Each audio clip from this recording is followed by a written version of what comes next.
بسم اللہ الرحمن الرحیم۔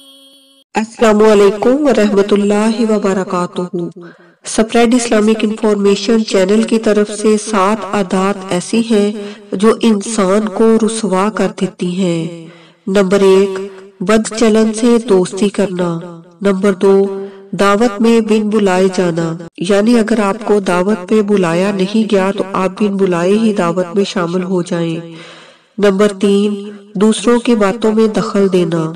نمبر 4، مہمان بن کر میزبانوں پر حکم چلانا۔ نمبر 5، حریص دولت مند سے مدد طلب کرنا۔ نمبر 6، مجلس میں اپنے سے بالا شخص کے پاس بیٹھنا۔ نمبر 7، ان لوگوں سے خطاب کرنا جو سننے کے لیے تیار نہ ہوں۔ یہ 7 عادات انسان کو رسوا کر کے رکھ دیتی ہیں۔ ہمیں ان 7 عادات سے بچنا چاہیے۔ السلام علیکم ورحمۃ اللہ وبرکاتہ۔